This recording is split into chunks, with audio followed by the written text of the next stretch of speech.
बाद व्यवहार न्यायालय के अधिवक्ता एच.एन. सिंह साहब हैं। एच.एन. सिंह साहब ये बोले कि सरकार एक सहारा पर आयोग गठन करने जा रहा है जो उसमें फर्जीवाड़ा हुआ है। ये इससे आम सहारा पीड़ितों को क्या फायदा होने का? नमस्कार, सबसे पहले आपके दर्शकों को अभिनंदन। ऐसी स्थिति में झारखंड सरकार गंभीर कदम उठाते हुए एक आयोग गठन करने का काम किया है। सहारा समूह द्वारा किए गए घोटालों के पीड़ित सीआरएस सहारा रिफंड पोर्टल में अपने दावे सफलतापूर्वक दाखिल करने में असमर्थ क्यों हैं, इसका पता लगाने के लिए पूर्ण जांच जरूरी है। आयोग एक ऐसी प्रणाली विकसित करेगा जिससे पीड़ितों के पूरी सूची डेटा नियमानुसार तैयार किया जा सके। ये सारी झारखंड राज्य सरकार आयोग का अधिनियम 1952 की संख्या 60 में इसका उल्लेख है और इस पावर का उपयोग झारखंड सरकार की है और पुलिस मुख्यालय को जवाबदेही दी है कि आप इसके लिए एक राज्य आयोग का ड्राफ्ट तैयार करिए गठन के लिए। झारखंड सरकार जिस तरीके से अग्रसर है और जो भी झारखंड सरकार गाइडलाइन जारी कर रही है, इस गाइडलाइन में भूमिका अपना तय करें, उसमें भाग लें और जो सरकार इस तरह का कार्य नहीं कर रही है तो वहाँ पर अपने सरकार पर वो लोग प्रेशर बनावे, दबाव बनावे, अपने प्रतिनिधियों से बात को रखें कि सरकार के ऊपर दबाव बनावे और सभी सरकारें, राज्य सरकारें केंद्र सरकार पर भी दबाव बनावे ताकि एक अच्छा अवसर है कि झारखंड सरकार के द्वारा पहल किया जा रहा है। सहारा के द्वारा जो फर्जीवाड़ा किया गया, घोटाला किया गया, इसमें जो निवेश किए उनको जो क्षति हुआ, कुछ लोग मरने लगे, परेशान होने लगे, भुखमरी की स्थिति का सामना करना पड़ा।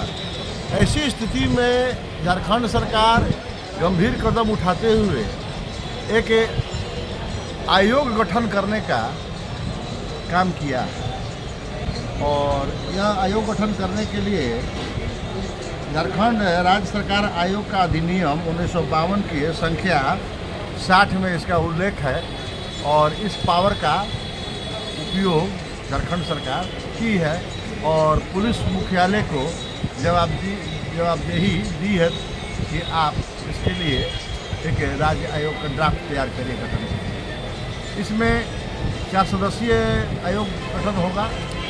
इसमें झारखंड सरकार के तरफ से जो राज्य सचिव है वो लोग सचिव का भूमिका निभाएंगे। हाईकोर्ट के, झारखंड हाईकोर्ट के जस्टिस होंगे इसमें अध्यक्ष और अधिवक्ता को भी इसमें शामिल किया गया है और आपका अकाउंट वगैरह भी देखने के लिए अकाउंटेंट वगैरह भी रहेंगे। इस तरीके से एक आयोग का गठन किया गया है। जो भी फर्जी हुआ है इसको जांच होगा और जांच के बाद कार्रवाई बनेगा। उसमें जांच में क्या क्या रहेगा सर?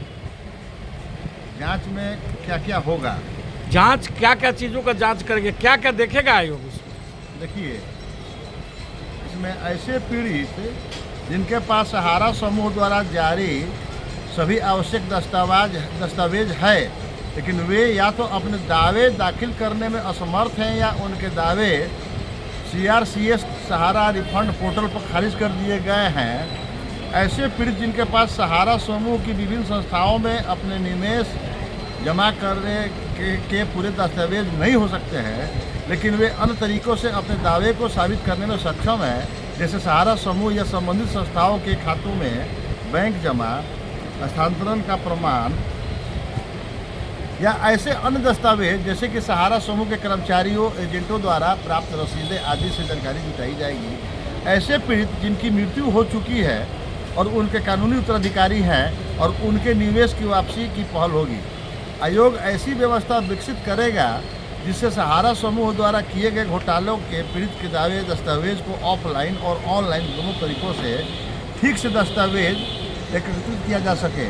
आयोग द्वारा यह व्यवस्था विकसित करने का प्रयास किया जाएगा जिससे कि व्यापक प्रचार किया जा सके ताकि पीड़ित, विशेष रूप से गरीब, अशिक्षित पीड़ित या दूर दराज क्षेत्रों में रहने वाले भी अपने दावे दर्ज करा सके।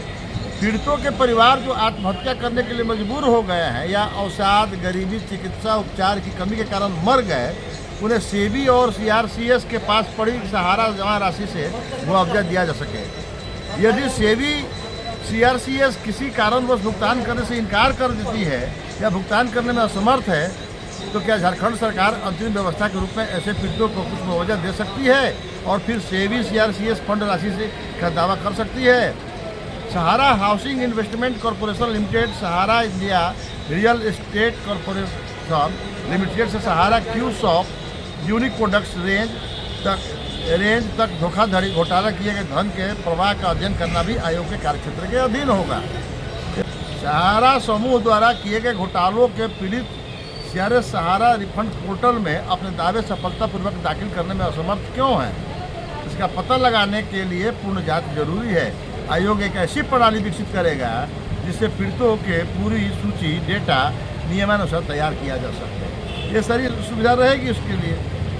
लेकिन सर ये जो आयोग है ये तो पूरे देश स्तर पर बनाना चाहिए था, केंद्र सरकार को बनाना चाहिए था, क्योंकि यह मामला तो पूरे देश भर में करीब 13 राज्य इससे प्रभावित है। देखिए, प्रभावित जो है और किनको क्या करना चाहिए ये तो एक प्रश्न अपने आप है, लेकिन अगर इन बीच में अगर कोई सरकार आगे पहल कर रही है तो इसको उस सरकार को धन्यवाद देना चाहिए, विलम्ब से ही सही, लेकिन कार्य के लिए अग्रसर है। झारखंड सरकार का मानना है कि सहारा समूह द्वारा किए घोटाले धोखाधड़ी की विस्तृत जांच होनी चाहिए। सेबी केवल 138.07 करोड़ का रिफंड करा सका, जबकि झारखंड सरकार का मत है कि Sahara India real estate corporation limited SIICL, जिसे अब Sahara commodity services corporate limited के नाम से जाना जाता है, और Sahara India investment corporation limited द्वारा जारी वैकल्पिक रूप से पूर्ण परिवर्तन डिवेंचर में किए गए 99.98% से अधिक निवेश को या तो सीधे या अप्रत्यक्ष रूप से सहारा क्यों shop unique products range limited जैसे सहारा के कुछ मध्यस्थों के माध्यमों से सहारा की 4 सोसाइटियों में स्वतः पुनर्निवेशित बना दिया गया। हालांकि सहकारी समिति मंत्रालय के तहत सेबी सहारा खाते में सीएस में मात्र 5,000 करोड़ रुपए हस्तांतरित किए गए। राज्य के निवेशकों में कुल निवेश का आकलन करना चाहती है। ये सारी बातें हैं जो जरूरी है, जो किया जा रहा है, और देर से ही सही लेकिन दुरुस्त काम हो रहा है। बहुत जल्द ही पीड़ितों को लाभ मिलेगा। सर, सहारा पीड़ितों को आप क्या संदेश देना चाहेंगे?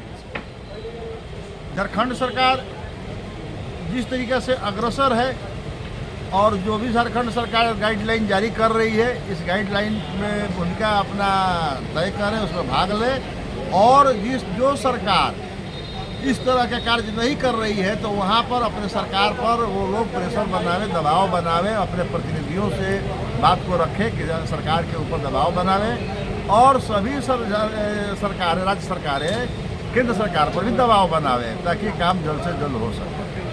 बहुत बहुत धन्यवाद सर, आपने हमारे कुछ न्यूज़ को अपना समय दिया है।